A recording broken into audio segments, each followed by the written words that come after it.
One of the most important things about analyzing Rahu and Ketu is their lords. So whatever sign they're in, they're going to have their lords, one of the active 7 planets. And that lord is both going to tell the story of Rahu and Ketu, and it's also going to let us see what to expect as a primary thing in the dashas of Rahu and Ketu. So in the dasha of Rahu and Ketu, the general influence, the most important thing basically that's going to happen is going to be dependent upon that lord. So the most important effect is going to be dependent upon the strength or well-being of the lord. So you always want to analyze that the lord of Rahu or the lord of Ketu when you're running Rahu or Ketu dasha, simply to see what's going to be the overall influence of that dasha. And that influence will specifically happen in the antardasha of the Lord. So if Rahu is in the sign of Taurus, let's say, it's in Rahu Venus ruling Taurus, that we're going to really get the full impact of Rahu in the context of its Lord. And that Lord needs to be judged in accordance with the Lajitadya Vashtas.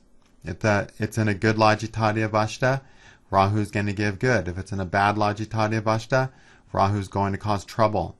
Okay? And also you want to look at the house that the Lord is in. If the Lord is in an angle or trine from the ascendant, well then Rahu is going to give its effect so much more readily. If the Lord is in the 6th, 8th, or 12th, or 3rd, 2nd, or 11th, one of the more difficult places, then they're going to give their effects with more difficulties. Okay? Now that doesn't automatically mean difficult effects. It just means whether the effects are good or bad, they're going to be more difficult to arrive at. So if they're bad effects, they'll be really bad. But if they're good effects, it just means a little extra stress to have things come together. And you can read more about or learn more about the Lord that we want the Rashis counted from the Lagna that we want the Lords to be in. If you go to video number 3 on the Principles of Bhava Judging page, Bhava Judgment page, and the video number 3 is the Rashi from the Lagna in which the Lord of the Bhava is placed. So you might want to review that. Okay? Now, the placement of Ketu's Lord really has a lot to say about the story of Ketu or the story of Rahu. Okay, so we've already seen that Ketu's in a sign, Ketu's in a house or conjunct Bhava cusp, and giving a specific evolutionary growth pattern to that person. And that's the result of the Lord having involved itself in the house Bhava sign that it's in. So we really have to always look at that Lord to see the full story. Okay? Same goes for Rahu. So we want to develop the house, Bhava, Cusp, and Rashi that Rahu's in, and we're going to develop that through the areas of Rahu's Lord. So, Rahu's Lord through whatever bhavas it's in is what's going to help develop Rahu. Again, the development will be successful if the Lord's in a good Lajitadya Vashta, or it'll be unsuccessful if the Lord's in a bad Lajitadya Vashta. Okay? Now, there's sometimes you get a really unique situation, and that is when the Lord of Ketu is with Ketu, or the Lord of Rahu is with Ketu. So if we get one of the Lords with Ketu, then we're much more strongly stuck in the Ketu position, in the past growth and development position. So when the Lord of Ketu is with Ketu, then all the emphasis is placed on resolving the karmas around Ketu's position. And in this lifetime, there's going to be very little emphasis placed on developing Rahu's opposite position. So those people are really going to be developing mostly in the Ketu position. Unless, of course, Rahu's Lord is conjunct Rahu or conjunct Ketu. But if it's just Ketu's Lord conjunct Ketu, Ketu's position becomes doubly important and Rahu's position becomes less important. Now, when the Lord of Rahu is with Ketu, then the area of Rahu, which is usually something that's brand new, not developed at all when we come into this lifetime, is something that has been worked on, that has been developed to some degree already. So they'll usually be a little more skilled and able in that sign and the Bhavakas that conjunct Rahu. Because Rahu's Lord being with Ketu shows that Lord is something that's been developed, and that means its house where Rahu's in has also been developed. Okay? So that area has been developed and is now that Rahu area has been developed and now is being brought to completion and resolution. Okay? So in either of those cases, there's more emphasis placed on resolutions, completions, Ketu qualities, than there is on Rahu qualities of newness. Okay? Now sometimes we'll get an opposite situation where there's a lot more emphasis placed on developing Rahu's position and a lot less emphasis placed on developing Ketu's position. Okay? Or completing the karmas represented by Ketu's position. That happens when the Lord of Rahu is with Rahu. In that case, all the energy, all the effort is towards developing Rahu. Okay, there's just way more energy towards developing Rahu. As a result, Rahu's area tends to be developed so much more successfully simply because its Lord is in its own sign. All right, really amping that up and developing it more rapidly. And in that case, there's a lot less emphasis placed on Ketu's position of resolving and completing things. All the energy, all the evolutionary growth energy is going towards Rahu. So then the other possibility is when you get the Lord of Ketu is with Rahu. When the Lord of Ketu is with Rahu, this indicates a person who in their recent past lives has been developing Rahu's placement already. You know, through developing Ketu's position, they've been doing that through developing Rahu's position as well. So Rahu's position is much more developed already. Okay? And there's going to be an emphasis on continuing to develop Rahu's position to a high level, hopefully, of success if Rahu's Lord's good and if Ketu's Lord's good. Okay?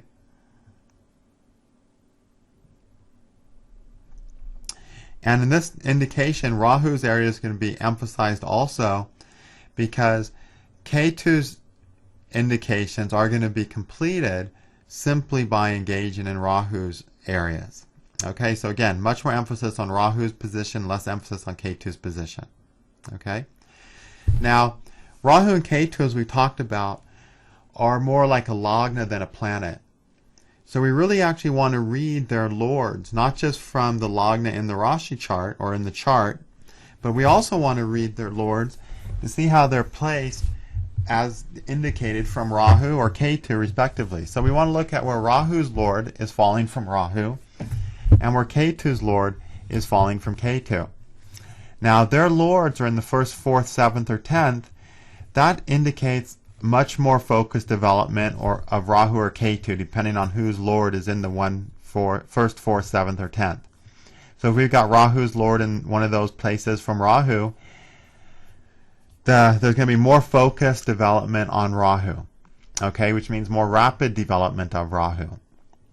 Now, two of these angles, the 1st and 7th, we've already talked about. That's what happens when you get Rahu's or Ketu's lord conjunct Rahu or Ketu.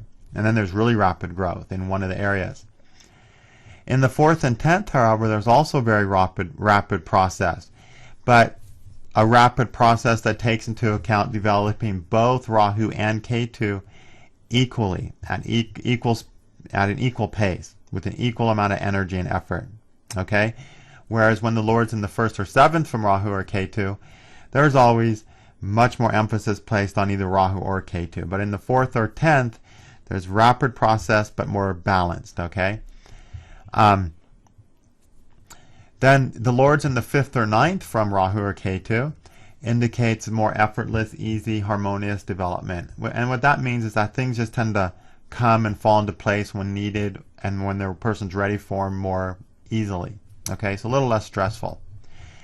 If the lords are in the 6th, 8th, or 12th Rashis from them, then we're just going to get more stressed in developing Rahu and Ketu. In the 6th, there'll be bigger delays, bigger obstacles. In the 8th, there'll be crisis, huge unexpected things, and usually the most stress. And in the 12th, there'll be more losses, sacrifices, expenses required to bring out the indications of Rahu or Ketu, as the case may be. Then if their lords are in the 3rd or 11th from themselves, then it simply takes more effort and planning, more ingenuity, more thought, and so on, to make the things of Rahu and Ketu happen. Especially more effort and ingenuity when it comes to the 3rd, and more planning when it comes to the 11th. And the 11th usually takes a bit of a delay. Okay, it takes a little bit longer. Plans have to be made and pulled off successfully. And when their lords are in the 2nd from themselves, from Rahu or Ketu, then Rahu and Ketu's concerns just become an area of greater responsibility and a greater element of pressure. So ideally, it's easiest when the lords are in angles or trines, 1, 4, 7, 10, or the 5th or 9th from Rahu or Ketu. And also being in those same places from the ascendant. Okay? Whenever their lords are in the 6th, 8th, 12th, 3rd or 11th, or 2nd from Rahu or Ketu or from the ascendant, we get into areas where things are going to be a little more stressful inherently. Okay? So let's look at a couple charts. We're actually going to focus on more today looking at the story that Rahu and Ketu's lords are showing, and also judge the lord according to the Lajitadi Avashta. And we're going to pull all this together when we actually start looking at Rahu and Ketu for making predictions in a very near future class. So again, these are the same charts we looked at in the previous class on planets conjunct Ketu and Rahu. So now we're simply going to look at Rahu and Ketu's lords. So this person has Ketu conjunct its lord in the 1st house. Rahu's lord Mars is sitting in the 11th Rashi, where there's no Baba cusp, however, okay, and it's very closely conjunct the sun and actually combust, okay. So not a very nice 7th lord so far, but let's start with Ketu always. Ketu in the 1st house in Libra shows a person who's developed themselves along ideas, opinions, and knowledge and wisdom that they've borrowed and learned from others. Okay? And this always means a very gracious, diplomatic, socially centered person who's very balanced in all their activities with other people. Okay? And that development is very much going to continue in this lifetime due to the fact that Venus is with Ketu. So they're still rapidly focusing and working on that area of gaining self-development. Okay? So they're going to be locked more into a self-development house this lifetime, which means they're still learning who they are this lifetime. And yes, it is Libra, and Libra has to do with sharing and trade with other people. So learning who they are will have a lot to do with people, which does mean relationships, okay? But the area of Rahu, which is that area of really sharing who we are in a win-win, honest-to-honest way, that area is not going to really be developed much this lifetime. There's just too much emphasis being placed on self-development than to really have the real social development of the 7th cusp. Okay? That also means, okay, Rahu is always also in Aries. So Aries is when Rahu's in Aries, it's about developing the self-will, self-volition to do what one thinks they have to do to go forward with their own ideas, regardless of the consequences. And since that falls in the 7th, being that way in a win-win relationship-centered way, okay, which is a very difficult thing to do. But in this lifetime, they're not going to really spend much time working on that, developing that, because they're going to be more locked into this first bhava, okay, of self-development. You'll also notice that Venus is also the 2nd lord, and Ketu is also conjunct the 7 bhava cusp, which is the bhava of self-sufficiency, resourcefulness, developing one's own resources. So there's going to be great emphasis placed on that this lifetime. And again, they won't travel as far into the Rahu influencing the 8th bhava cusp of developing other people's resources, working with other people to make the most of their joint resources and things like that. Okay?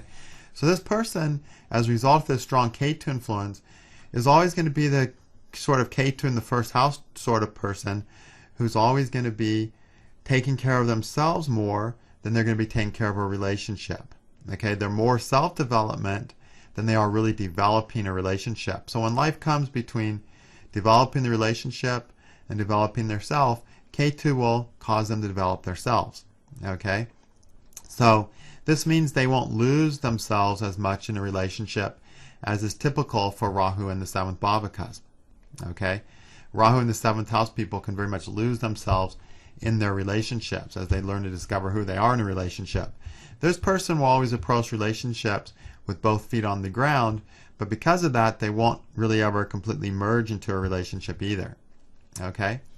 Now, Rahu's lord is Mars. It's in the 11th Rashi, which can show over time things getting better and riper. But Mars isn't in great shape. And before I talk about Mars, let me step back to Venus. We already talked about last class, we checked the Logitati of Venus and we saw it was very good, very solid. Okay? So this Ketu is very much a successful Ketu. And this person, as they self-develop, become more of a person and find out who they are more, their career and wealth all improve.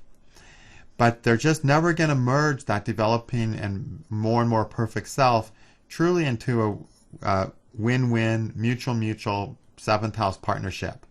Okay? That they're not going to work on this lifetime too much. All right, Rahu's Lord Mars is, first of all, it is in a good dignity. It's in a natural friend sign, so it should get some Shudita for that, or excuse me, Mudita, some delight for that. Unfortunately, it's very close to the Sun, and that's going to cause some Shobita, some agitation and frustration. Otherwise, Mars is pretty. He's influenced by his friend the Moon to 49 points, his friend Jupiter to 14 points, and his friend Saturn to 56 points, his neutral Saturn, who's not going to make a difference. But we do see a lot of good influence from the Moon and a little from Mars, 2 of his friends. So Mars is going to get a lot of mudita from that. He's in a friend sign, so he gets mudita there. But then he's sort of shobita by the Sun. So Mars comes out to be a little bit better than average, but certainly a planet that can have its frustrations and so on. Okay? Whenever you see the 7th Lord in bad Logitati Avashta, with some bad Logitati Avashta in the 11th or the 3rd house, right away you can assume the person's going to have more than one marriage. Okay? It's just one of those things that happen. So if you get Mars in an enemy sign, or excuse me, 7th Lord in an enemy sign, or debilitation in the 3rd or 11th, or combust the Sun, which acts as bad as debilitation, you can be sure there's going to be more than one marriage partner or long-term important partner in that person's life. Okay? So they'll get some benefits and gain some mudita, delight, from their relationships. They'll get some really great benefits to give them happiness in relationships. But there'll always be something that's frustrating underneath the surface because this Shobita Sun. And because of that, it's just a matter of time before the relationship kind of breaks apart. Okay? And again, this person's developing more as an individual, so they really won't necessarily learn how to play the relationship game all that much better as they go from one partner to another partner. Okay? Because they're learning to be who they are more, and they really can't learn how to really meld in their relationship until they do that. Okay? Same with other people's money, 8th house qualities. You know, there'll be some gain and benefit of that, some delight, but underneath that, there'll always be some frustrations. Okay? And with this person, what's happened is, while at the beginning, usually their partners are able to be of benefit to them financially, over time, their finances always continue to grow, and they become more successful and override the finances of their partners, and then get a little frustrated because they have to take on more of their responsibilities and burdens. Okay? So Mars is not as happy as the ascendant, unfortunately. So this person will have much more focused and happy self-development and personal growth. Then they'll have focus and happiness in their relationships.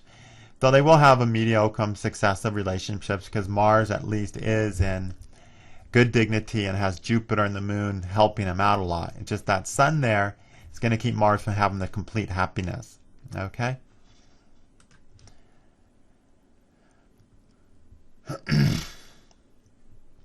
Okay, here's a person who has Ketu in the 8th, conjunct the 8th Bhava cusp in Taurus, and Rahu in the 2nd Bhava cusp with Jupiter. So, starting with Ketu as always, Ketu in the 8th is a person who's come from a background, karmic background of finding emotional security, but it's in Taurus, which is a sign of material security. Okay? So this person's been sort of trying to find emotional security by bonding to individuals, other people's money that they can find financial security in. Has that been working out successfully? Well, let's look at Venus, Ketu's Lord Venus. Venus is sleeping. He's, in debilitation. Venus is conjunct the Sun, so he's Shobita, agitated and frustrated. Venus is aspected by his neutral Mars, by neutral Jupiter, and friend Saturn. So he gets a little bit of delight from Saturn, the realist who really helps Venus see, okay, what you're getting is actually worth getting. But overall, Venus is in worse shape. He's Shobita the Sun, which is going to take more out of Venus than Saturn's going to give, and he's debilitated. So this person's karmic background of finding material security and emotional security, or let's say emotional security that's founded on material security with somebody else, and material steadiness with somebody else, which means somebody really being there for them physically and, in body and financially, has not been very successful. Okay? Their karmas with that have not been successful in their past lives. And this lifetime, they'll have some very difficult and painful losses and sacrifices. Venus is in the 12th from the ascendant, revolving around being, finding security in other people being with them. Okay? And this person lost her husband a few years after marriage. With a, promising marriage, someone who was a lawyer, making good money, taking care of the kids. Unfortunately, he dies a few years after marriage, unexpectedly, from leukemia, and she's stuck, with no security coming from other people. Okay, so Ketu there really served to help destroy her emotional security that she could trust in life, and also her financial security, which is what she was basing her emotional security on.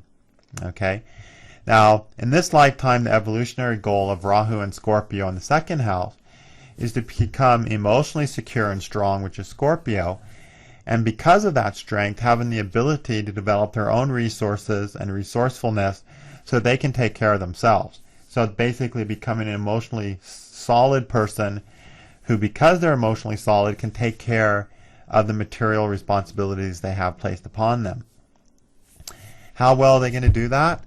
Well, Rahu's Lord Mars is in the 9th bhava from the Rashi, so a good place from the Rashi, but from the Lagna, but in a difficult place from Rahu, in the 8th from Rahu. So sort of mediocre there. Unfortunately, Mars is sleeping. He's in a natural enemy sign. He's aspected luckily by some friends, the Sun and Moon, both who are helping, and Jupiter, who's helping a whole lot. And he's aspected by Mercury, his enemy, to 25 points. So there's some mudita on Mars, Sun, Moon, Jupiter, coming to a total of 105 points, minus 25 points from Mercury, comes us to about 70 points, minus a chunk from Mars being an enemy sign. But still, Mars comes out actually with a little bit more mudita delight. Not a whole lot, but a little bit more.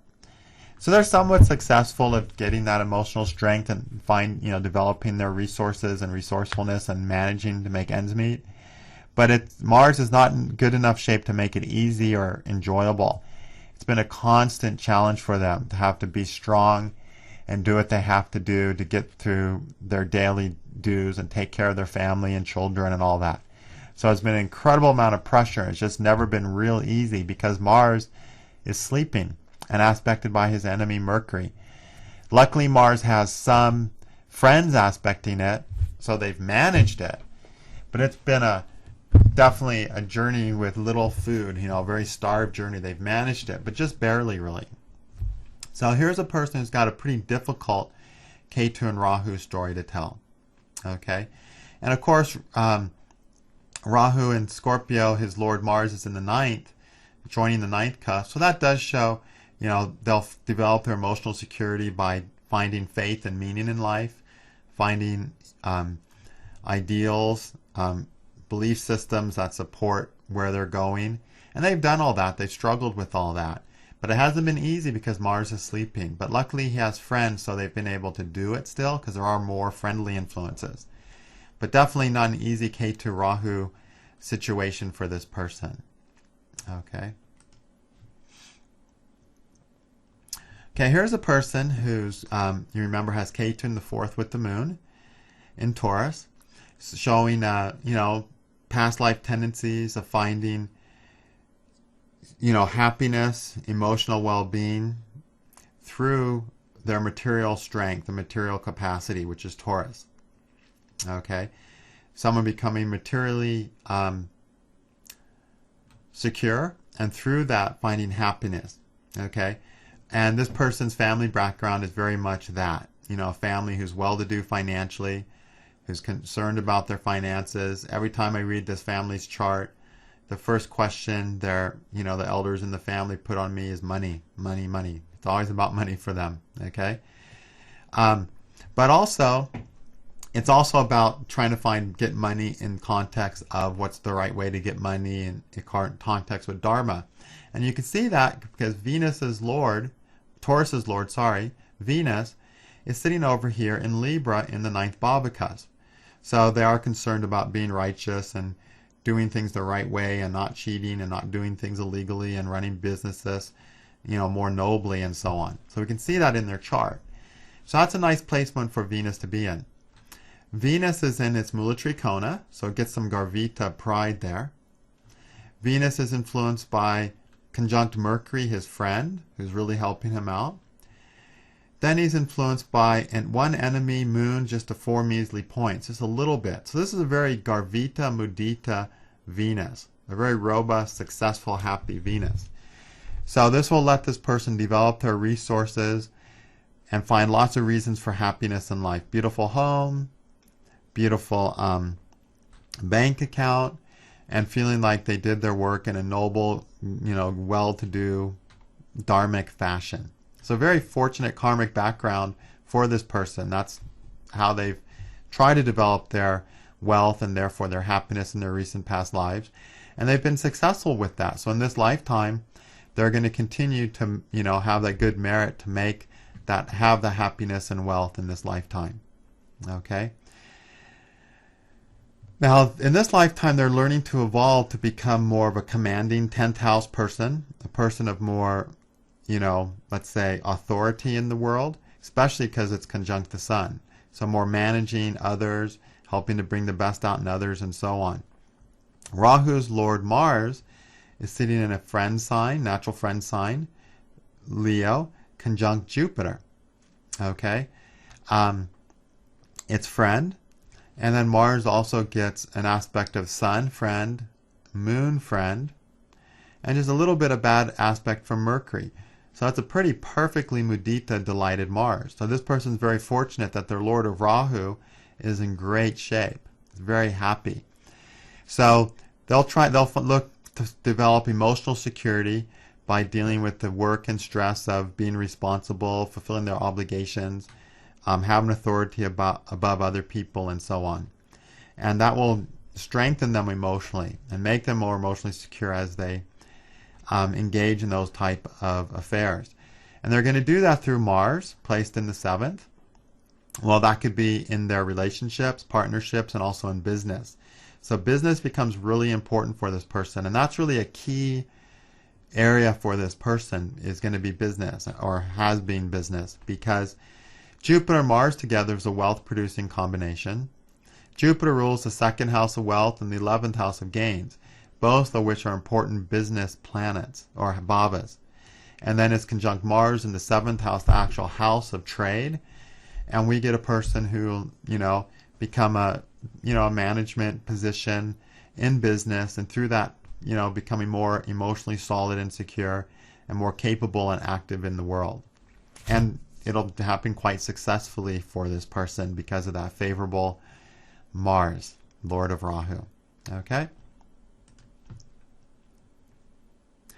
All right. Okay, here's a person who's got Ketu in Gemini. I'm not conjunct any Bhava, but conjunct Mars. Okay? Well, Ketu in Gemini is all about a person, having put a lot of emphasis on intellectual security, understanding facts and figures and ideas, And through that, finding security, thinking, as long as I know this, everything's going to work out just fine. So lots of intellectual energy. Now, how well have they done that? Well, Ketu's Lord Mercury is placed in the 9th Rashi from the Ascendant, but conjunct the 10th Bhava cusp, but Mercury's debilitated, he's sleeping. So there's definitely been some area of not really going about that in a truly satisfactory way. And then we're dealing with the 10th Bhava cusp. Well, the 10th Bhava is all about fulfilling one's responsibilities and obligations. So this person's Mercury has been certainly getting lots of knowledge and information, but not really putting that to use in such a way as to really fulfill their responsibilities and obligations and really do the best that they can in life. So Mercury himself doesn't have a lot of merit attached to it.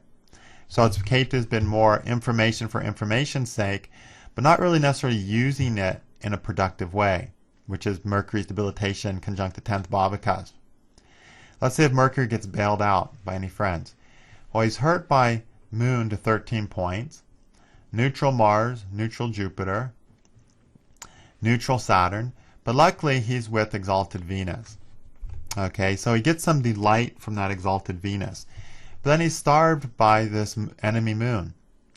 Now Mercury's in a watery sign, so instead of being starved, he's going to be thirsty, right? So he's thirsted by this Moon.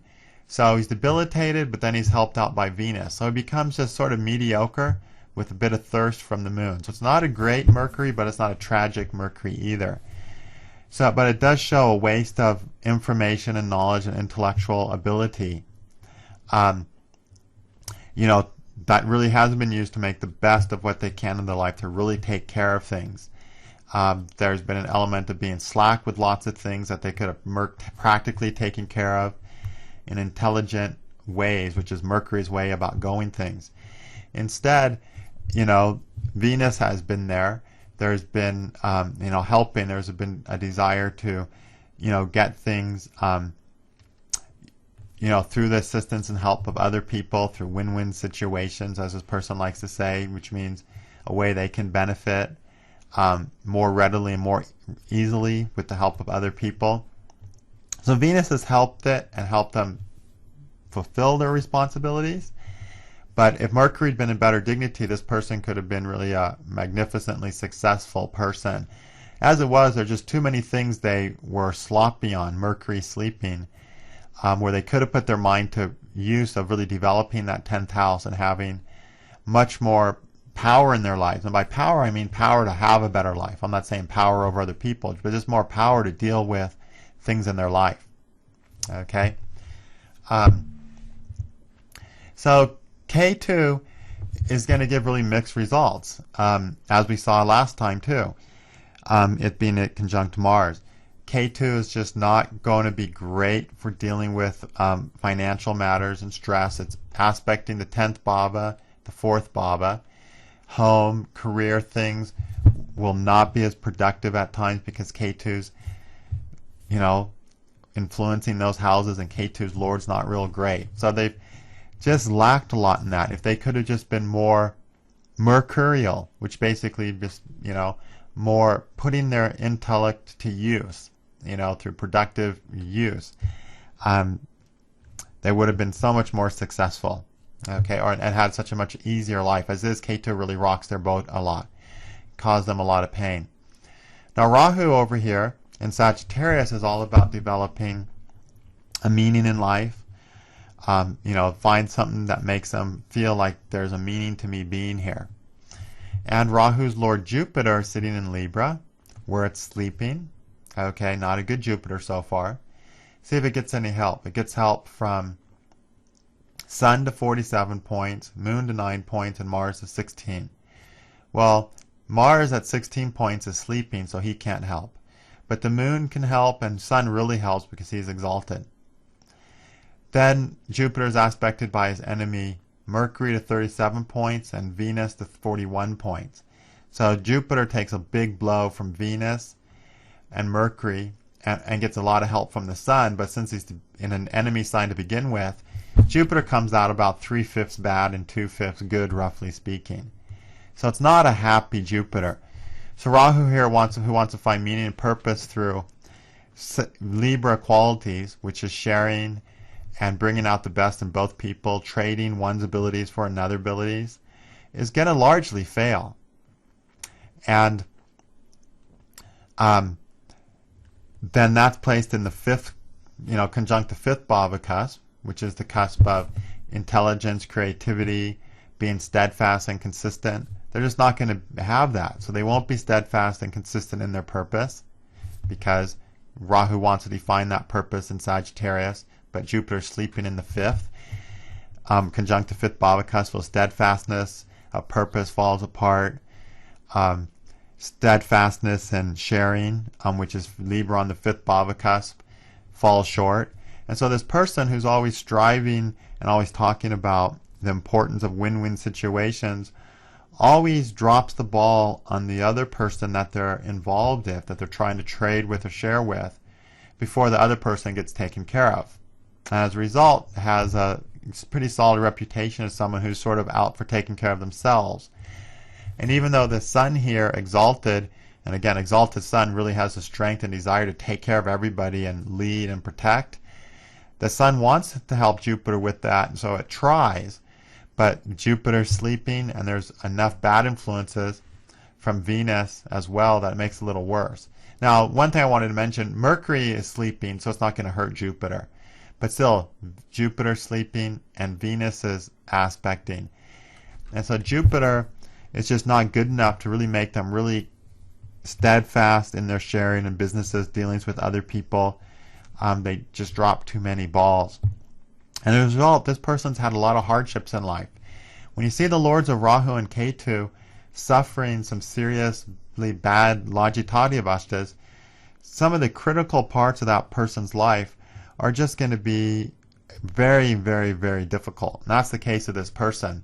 They're not ruinous, but they're more difficult than you want.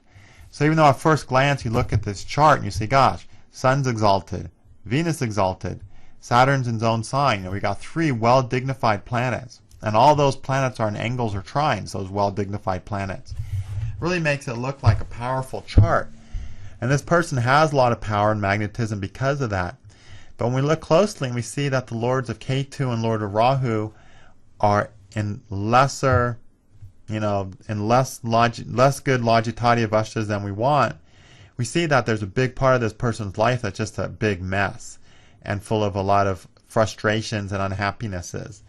And where a lot of their best intentions are just not successfully resolved because Jupiter and Mercury, the lords of Ketu and Rahu, are both sleeping.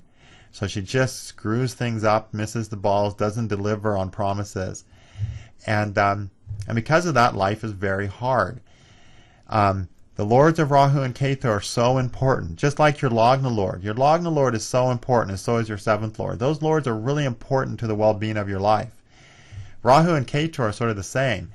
They're like Lagna Lords. If they're in bad shape, there's going to be some real hardships that are significant. There's hardships that we can brush off that just aren't that big of a deal. But the hardships of Ketu and Rahu are always seriously big deals when they're there. So we really want those lords to be in good lajitati avastas.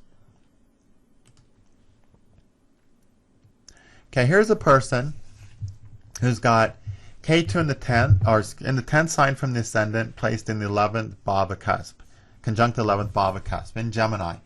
So a very intellectually centered Ketu and Gemini person who's found security through the use of their mind and intelligence and ability to know things and make decisions, who's gained titles and recognition, 11th cusp things, for that, and as a result had authority for that, Mercury being placed in the 10th bhava cusp. 11th bhava placed in the 10th bhava.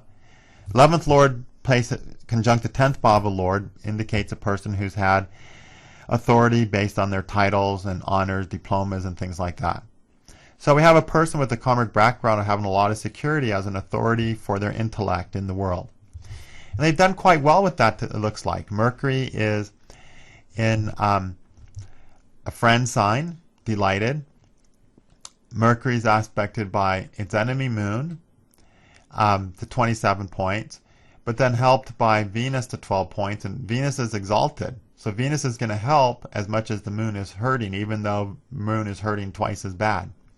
And neutral Saturn. But then Venus is delighted to start, or excuse me, Mercury is delighted to start with because he's in a friend sign, a natural friend sign. So it's a mostly good Mercury, you know, 3/4 good Mercury or so, mostly a good Mercury. So they've had success with that. Okay. However, this lifetime, that success is not going to be a focus of their life because Rahu's conjunct Jupiter. Okay. So there's going to be much, much more emphasis on focusing and developing Jupiter than there's going to be on resolving and completing the karmas of Ketu.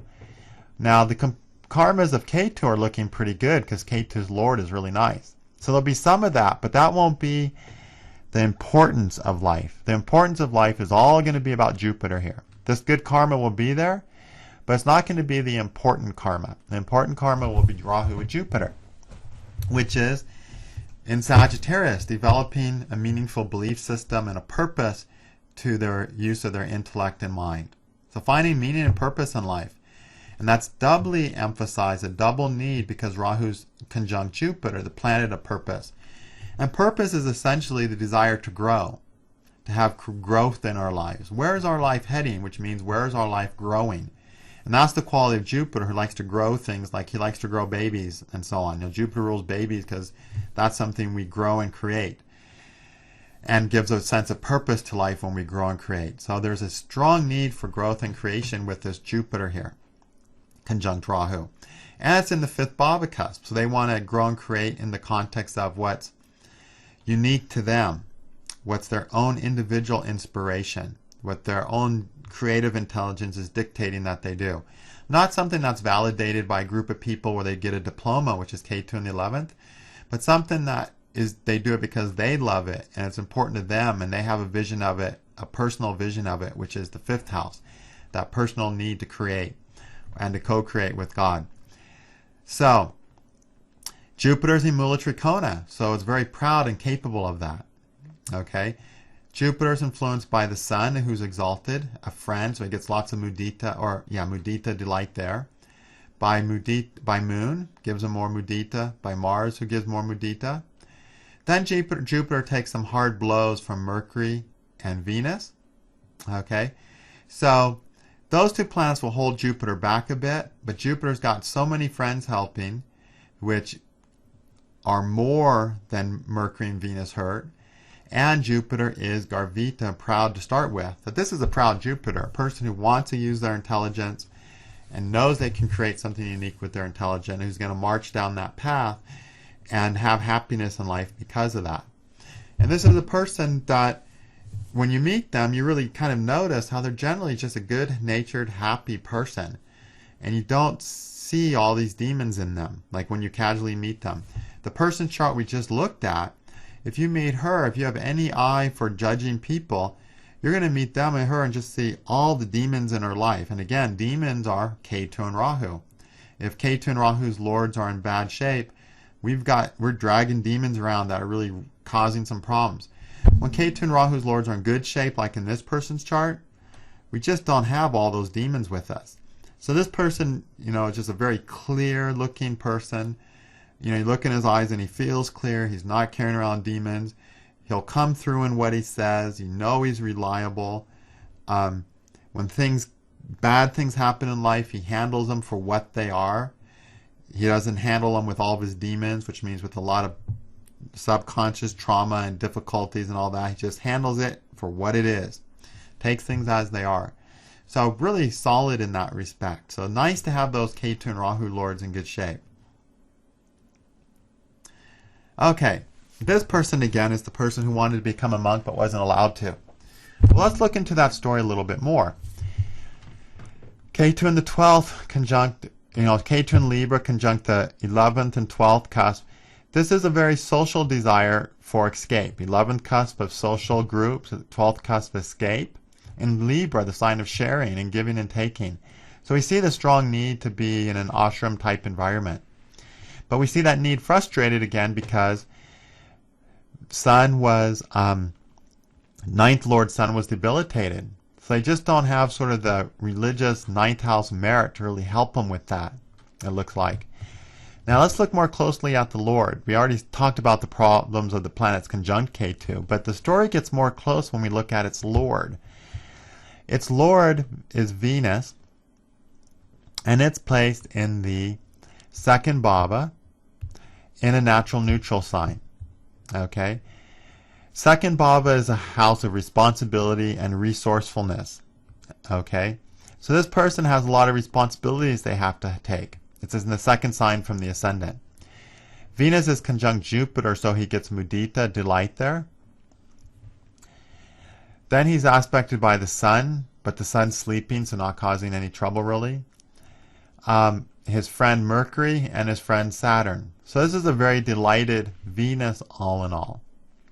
Okay? But it's in such a worldly house. See, this person karmically is meant to develop their, to find a place to be able to escape and get away from troubles and share their group things while being so materially responsible. Venus in the second position. Okay? And also, anytime you see Venus and Jupiter conjunct in the second house, the sixth house, or the seventh house, that always shows a person who has a lot of karma to work out with members of the opposite sex. Okay? And this makes it very easy for these people to meet people that jump in the sack with them, that they have sexual relationships with. Like, it's a combination actually for having lots of sexual partners. Okay? So this person kind of has that karma. They have this Lord of Ketu is given this very anti-ashram type karma. And then we got a debilitated sun involved. So this is showing a past life karma of wanted to emphasize, religious life, ashram life, but a past life where they were just too karmically entangled, had too many sexual partners to really make the best go of that. Okay, because I have a strong sexual karma here. Now, this will still give them some good Ketu 11th, 12th house things, because Venus's Lord is in good shape. They'll manage their responsibilities well, they'll manage their expenses well, they'll manage their 11th house, their income well. But it's not a great position for having the life of a renunciate, because the second house is responsibility. It's the opposite of the 12th. So it sort of takes away from that renunciate desire of the 12th house and focuses on them needing to complete, responsible patterns in their lives. Okay, so taking responsibility for the people in their lives and not just getting away to meditate. Now Rahu's Lord is conjunct to 5th bhava. So this is the need, is conjunct to 5th bhava in Aries. So this is the need to take individual thought, individual ideas, and create with that and find consistency and joy in that creation. But all based on their own ideas and own opinions, not ideas and opinions of the group, which is 11th bhava cusp. So we really see how Rahu is sort of taking them away from those peers and making them work on the self-development of 5th bhava cusp, personal creative urge. And one of the main conflicts this person had when they wanted to be in this ashram was that their way of looking at things spiritually was much more intellectually centered, which is more of a 5th house thing, and the group was always talking about devotion, and they would actually give him he was actually given a hard time, not really accepted, because he just was so intellectually centered. But that's to be expected when you see all these logical Mars, curious and intellectual Mercury both conjunct Ketu. And also the Sun, who's intelligence. All those conjunct Ketu, this person has a very strong jnana, wisdom-centered way, knowledge-centered way of looking at things. And of course, Ketu is the jnana karaka, the karaka of knowledge, of perfect knowledge. So there's no chance of them getting away and just being a total bhakti. They just weren't programmed that way. So they're forced to think for themselves, Rahu and Aries. Okay? And then Rahu in conjunct the 6th bhava cusp means fulfilling their karmic responsibilities, their material responsibilities, paying their material debts.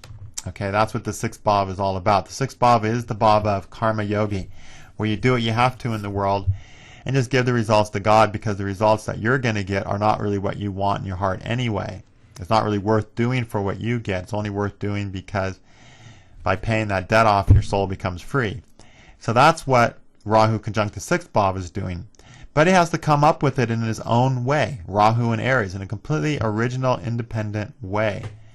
Not a way necessarily validated by the groups he wants.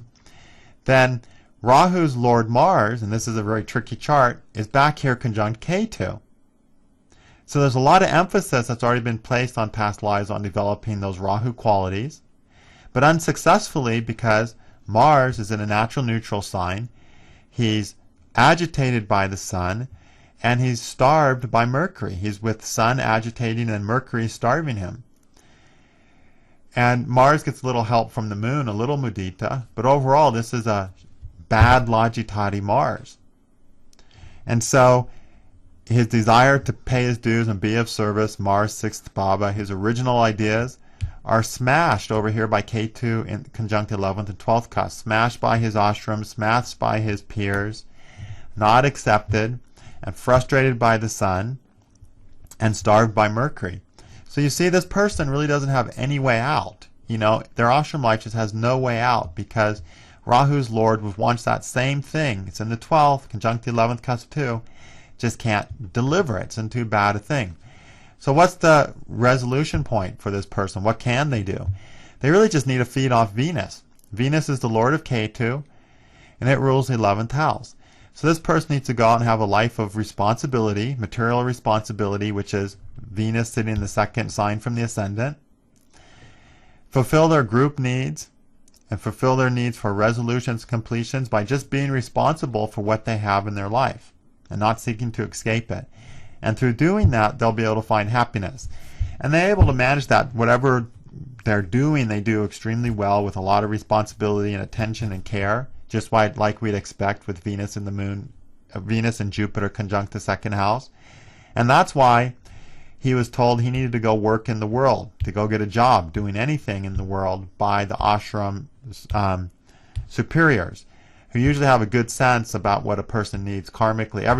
Every monk I've seen that's not been allowed to become a monk, astrologically I was able to see, yeah, this person is just not meant to be a monk, and this is why, and that's why they were never accepted. And others that were meant to be monks, I've predicted, yeah, this is the week that you'll be accepted as a monk. And the acceptance policy for this ashram is very, very strict and long term. It's not like some ashrams where you just show up and say, I want to live for the rest of my life. And they say, well, if you don't have AIDS, you're allowed to. And if you're not gay, you can. It's not like that. It's like a whole procedure that takes a minimum of 1 year before they're even accepted into basic monastic training. So anyway, so that gives you an idea that they look at these people really, really closely. And his Venus, Ketu's Lord, the 12th bhava's Lord, who wants to live in that group, that 11th bhava, is just sitting over here and not letting him. Now, had Mars been nice and the Sun been nice, okay, then this person could have been a person who was accepted into that ashram environment and would have had huge responsibility in becoming a superior in that ashram with this strong 2nd house responsibility combination. But because Mars is in bad shape, because the Sun's trashing the 12th, you know, basically because the 11th and 12th bhavas are trashed due to these bad logitati avashtas, they just don't have the merit to have that. So instead they just have to go into the world and have a position that means nothing to them and do it for the sake of doing it.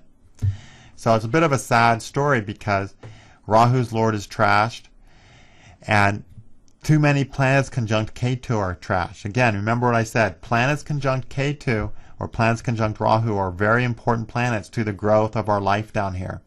They're as important as the Lords. Them being in bad shape means Ketu's in bad shape, because again, Ketu gives the results that the planet joined him, all 3 of which are suffering some seriously bad consequences. And Ketu gives the results of his Lord, which is good. Rahu gives the results of his Lord, which is bad. So there's 1, 2, 3, Rahu's Lord, 4 bad planets, compared to 1 good planet, Ketu's Lord, Venus.